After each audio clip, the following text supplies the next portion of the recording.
Buster Olney, thanks to Buffalo Wild Wings with Armen and Levack on 104.5 The Team, live at 5:15. The best of Buster today at 6 o'clock. And Buster, this Cardinal situation of hacking the Astros computer sounds insane. From what you hear, how crazy is this?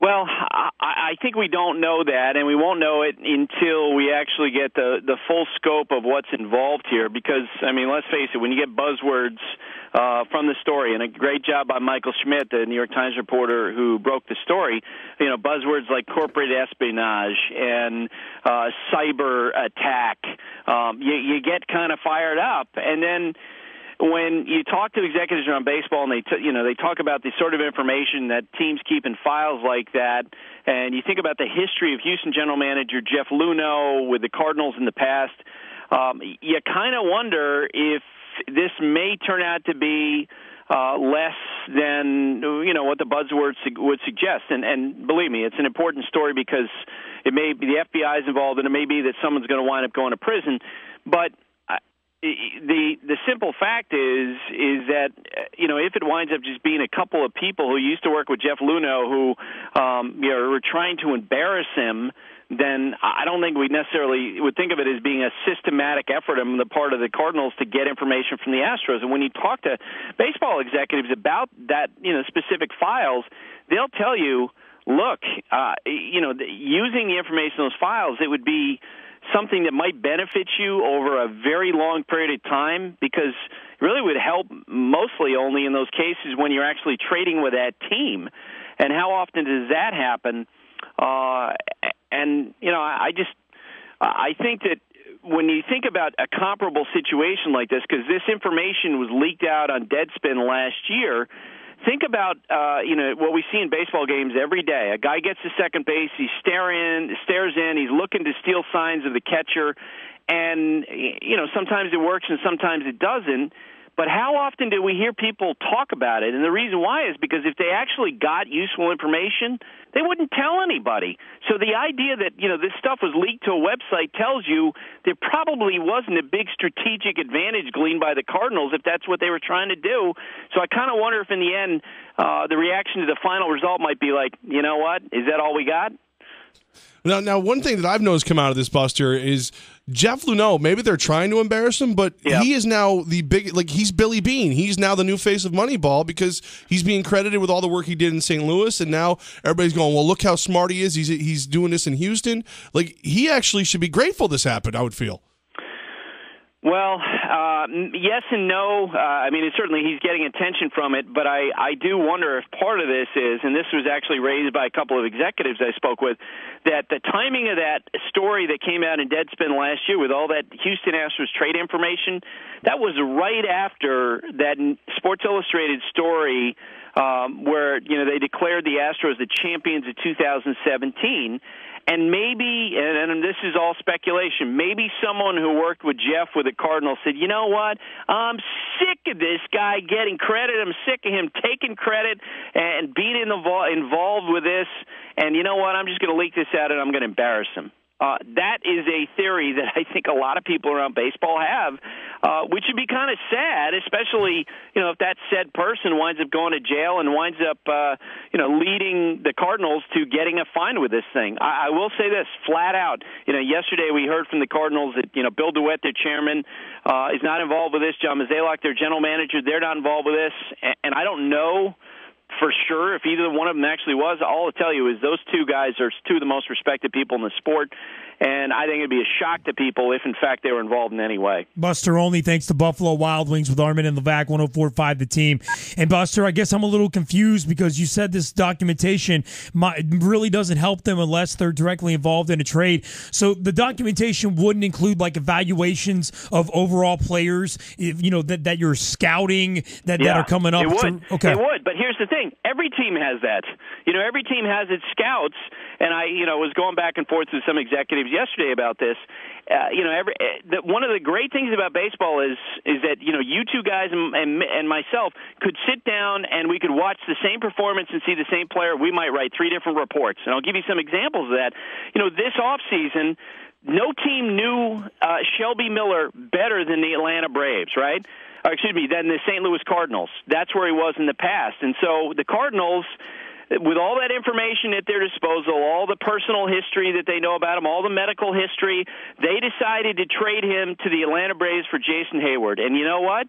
Right now that trade looks like a complete bust. So it's not a guarantee that just having access to another set of opinions really makes you that much better. I think that teams are always curious about what other teams think about their players, but it's not like any one team is seen as having the Holy Grail. And we know that because guys who've gone to the Astros have been really bad. Well, I guess, Buster, I guess my confusion comes from, I heard Roger Cossack earlier this morning, this is cheating. His voice broke when he said it. He was so intense about it.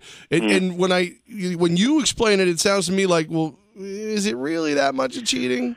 Well, if there is, in fact, was a systematic effort, in other words, if John Mozeliak or the assistant GM went to his people and said, you know what, we don't like Jeff because he left the organization and we think he's stealing our information, you know what, get in there and hack it out of there and we're going to get back at them. If, in fact, something like that happened, then okay, then I think at that point you'd have concerns about a breach. If it was a couple of young staffers with the Cardinals who don't like Jeff Luhnow and didn't like the Sports Illustrated story, and they wanted to get back at him, then that's a different matter altogether. That's why I say I wrote the other day after the Times used the phrase corporate espionage. Is it corporate espionage if the corporation doesn't know what's going on?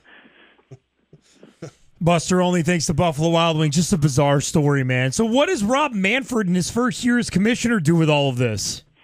Well, I think in the end, he's in a position where he'll plow in the wake of whatever the FBI comes up with. If the FBI comes out and says, this was a systematic effort by the St. Louis Cardinals to get into the files of the Astros, then I think he would come down hard.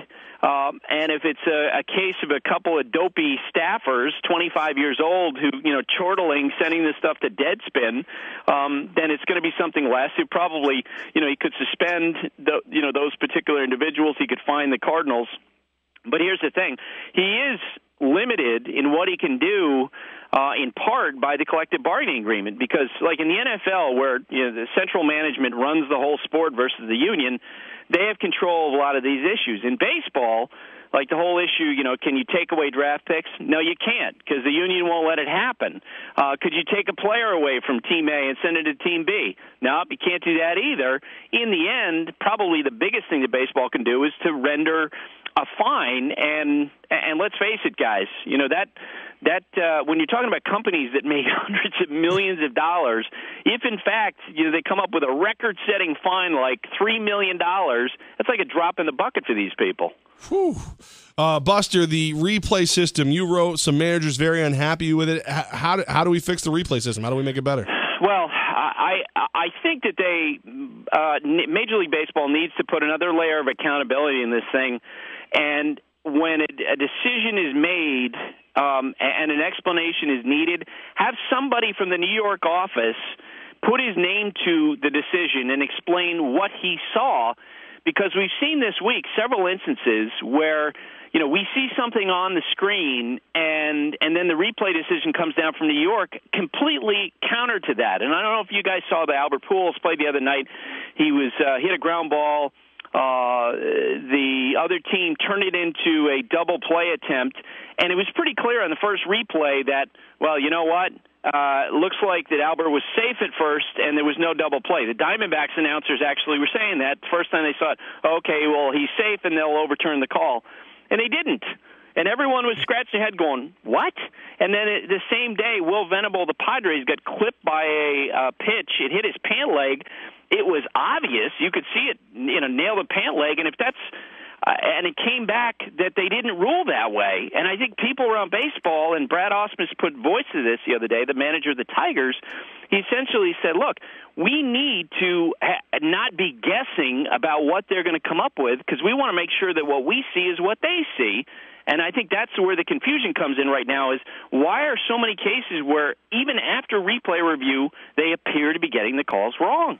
Well, and I don't know if you were watching the Yankees game last night, but Michael Kay cited you too and cited your column and mentioned you because last night there was the play at the plate that could have changed the entire game. They initially called the runner safe at home of the Marlins. It was 2-2. They did the replay, and in the Yankees booth, Michael Kay and everybody around him said, oh, well, this is not going to be enough to overturn this. They ended up overturning it, and Michael Kay said, I have no idea why that got overturned. I have no explanation for you. And that's a problem. Right? I mean, you don't want to sit there because you want people to be able to say with confidence, and there are definitely going to be some plays, even with replay, where there's going to be gray area. But when you see a guy get hit on the pant leg by a baseball, and you don't want him coming back and saying, no, in fact, that's not the case, because then it starts to feel like a lot of like the Wizard of Oz, where you're wondering, okay, is that the guy behind the curtain or is that the Wizard of Oz? Buster Olney thanks to Buffalo Wild Wings with Armen and Levack, 104.5 The Team. It's another week, Buster, where the All-Star voting is leading headlines. Ned Yost said earlier this week, look, if you don't like it, your team's fans should go vote some more. Is he right? Is that basically what we're down to right now with 7 Royals leading in the All-Star votes? Well, for 2015, I don't think you really have any choice. You can, if you're Major League Baseball, be telling fans, get out the vote, and put in this system where, fans can vote, 35 times, up to 35 times each, and then come back and say, we don't like the voting. And here's the other thing, too, and I mentioned, the activism of the Players Association. Omar Infante is probably the worst guy now who's leading the voting in terms of what his performance is. If Major League Baseball were to happen to come out and say, we don't like the fact that Omar Infante is leading the voting and we're going to pull him out of the starting lineup, if I'm the Players Association, am I going to let that stand? No chance. So I think that this year they have to live with it, and I do. Part of me feels like, hey, hats off to the Royals fans for turning out the vote, however they did that. But going forward, is there any question that this is not good for baseball? There's no question. They need to put in some sort of backdoor that would allow the commissioner to deal with situations like this, because this is going to turn out to be an embarrassment for baseball if, in fact, you have 8 Royals starting for the American League. Buster, Yankee baseball, Mike Pineda out there last night. He was on pace for a no-hitter, ends up giving up the hit. Girardi said he was secretly happy because it would have put him over his pitch count. There's no way he would have yanked Pineda if he still had the no-hitter going, correct? Yes, he would have. Really? Wow. Yeah, no question. He would have. He would have pulled him, and it would have been an ugly scene. Look, all you need to do is read the daily recriminations from Terry Collins about how he handled Yohan Santana to know that. And I think, so much focus is on pitch counts these days, and there's no way that Joe would have left him in the game. And I suspect that if Pineda had started to jog out for the 9th inning, the phone in the dugout might have come from Brian Cashman saying, "Get that guy out of the game." They're just going to continue to protect their arms, the Yankees. Well, and I think big picture, because I mean, it's a nice moment. It would have been a nice moment for Michael Pineda to get that no-hitter, and getting pulled, he might have been really upset. But the Yankees, in this position they're in now, not having made the postseason the last 2 years, Michael Pineda, the best pitcher they have, they're going to do everything they can to keep him healthy. Buster Olney thanks to Buffalo Wild Wings. Buster, this morning, we're trying to figure out how to react to A-Rod's 3,000th hit coming up. Could happen anytime now within the next couple of days. This morning on Mike and Mike, my fellow Armenian Tim Kirchin said that, within the state of New York, it will be celebrated. Outside, probably not. I got to be honest, we're not even really celebrating it that much here on your home for Yankees baseball. You tell me, where should we hold the 3,000 hit for A-Rod? Is it in high regard? Same place that you held the 660 homers for Alex Rodriguez when he tied Willie Mays, or for that matter, when Barry Bonds passed Hank Aaron. I think that for a small group of fans, it'll be something that they'll give him full credit for, and for most baseball fans, I don't think they will. I just think that's a fact. And you know that because you talk to fans, and most of them will say, I think Hank Aaron is the real home run king. And it really doesn't matter what else that Alex Rodriguez, accomplishes in his career. There'll always be that but attached to him. And I think I've told you guys before, I can remember the first time I saw Alex. He was 18 years old. and he stopped by Jack Murphy Stadium with a Padres play. I was covering the Padres at the time, and Tony Gwynn was taking early batting practice. And Tony stopped and went over and talked to Alex. And I think about Alex at that age, 18 years old, everything in front of him. And you think about, boy, what a tragedy that if he had handled things differently, where he could be today in terms of his stature in the game and his stature in the sport and its history. And that's squandered, and nothing can be done to change it. All right, well, if the hits happen to help the Yankees control the AL East, I'll be more excited about them. But as I look but you are a classic with that statement. You're the embodiment of all Yankee fans. Where people have been like, "Wow, Yankee fans they really like A-Rod. They're cheering for him." And my response is, "Yeah, because he's a good player. If he was a bad player, Levack and everybody every other Yankee fan would be saying, get that guy out of here." Love you, Buster. You nailed it, man. I call him pinstripe pants, so you nailed it. Well, I mean, if you're right, if he stunk, we're not having this conversation because he doesn't get near the milestones. But it just so happens that in an AL, you're getting your money's worth as a Yankee fan, right? And in this year's AL East, I mean, he could be the difference because, as you put it, we're even looking at the Red Sox as a possible player in this thing.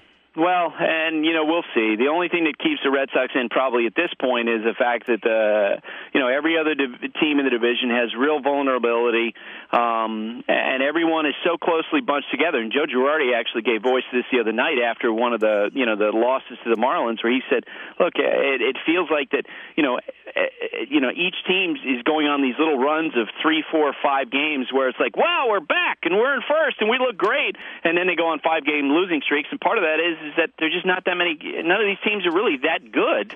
And you're right. A guy like Alex Rodriguez, if he can stay healthy, maybe his performance is the difference. Maybe a bounce back from Hanley and Ramirez becomes a difference. Maybe the return of Matt Wieters for the Orioles turns out to be. Maybe the Blue Jays, go out and add a starting pitcher like a Mike Leake before the deadline. Maybe that's the difference. That's the case when you're talking about a mud bog like the American League East is. Buster, the Mets are a game and a half up in the NL East. Can they sustain this? I don't think so, which is why I think that, if you were to list like the teams 1 through 30 on who should make a deal before the deadline, they'd be absolutely number one because, my goodness, what an opportunity, what potential they have. Lead the division over the Nationals, who are widely considered to be the better team overall, but for whatever reason, injuries, et cetera, they haven't put it together. And if you look at the way the Nationals schedule played out, as through games of last night, they had played 3 of 67 games against teams that made the playoffs last year, okay? 3 of their first 67 of their next 95 games, 29 are against playoff teams from last year. So they still got to play the Dodgers, the Giants, the Cardinals, all these good teams. And so the Mets have an opportunity here, but their offense stinks. The 24th in runs scored in the majors. They don't know what they're going to get out of David Wright, and it's nice to say, we think we're going to get David back at full speed. They don't know that. They don't know if he's going to have a setback. And so you'd think that they would be the team calling the Reds and saying, you know what would it take to get Todd Frazier? To give us an asking price on Todd Frazier, or calling some other teams about guys. But what I keep hearing from teams is there is still no indication from the Mets that they're able to take on salary in a significant way. So in the past, we know that they haven't been able to before the deadline, and that, as far as I'm hearing, has not changed. And what a shame, because this team, if it got into the postseason, how dangerous would that be with the starting pitching? Whew. All right, let's ask the most important question of the day. How pumped are you about your Vanderbilt Commodores? Are you kidding? Back to back. You know what I love? You know how you guys, when you watch the NFL games, the products of the University of Miami, they don't, when they announce their college, when they're at the beginning of the game, when they're introduced, they don't say University of Miami, they just go the U. Yeah. Well, I'm thinking that Vanderbilt now is getting so many players in the big leagues, we ought to just say the VU. There's so strong, and they continue to pump out great players. And Tim Corbin, their coach, does a great job. And it's cool for me to go everywhere, whoever we have on a given Sunday night. There's always somebody there who comes up and says, "So what do you think?"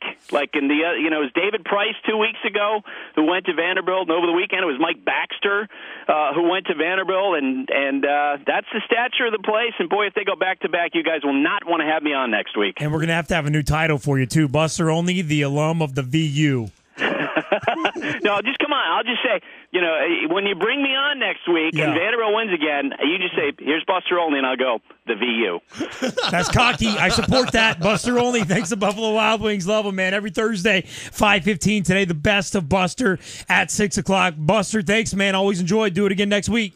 Thanks, guys. Levack, we love us some Buffalo Wild Wings in Clifton Park. Man, you got baseball season the rest of the year. It is the place to catch the game or the place to bring the family. I brought baby Munchie there last week. You ate dinner there with Bells recently. We love Buffalo Wild Wings. Great atmosphere in the Clifton Park Center. If I'm being perfectly honest with you, I have free wings for a year every visit. I visit about once a day. I drive through. I make it a point to be in the CP, go up to Clifton Park, hit up John and the crew at Buffalo Wild Wings for my free wings. I'm not going to let them rest on that. You made the mistake of giving me awesome wings. I'm going to eat them. Okay, Smacko, but even if you don't have free wings for a year, as 99.9% of the population in Albany does not, they should still go to Buffalo Wild Wings because it's that great. I was probably going to be there anyway. Just save me a little bit of money. All right, good talk. Buffalo Wild Wings at Clifton Park brings you Buster Olney every Thursday, baby. Go see him at Clifton Park Center.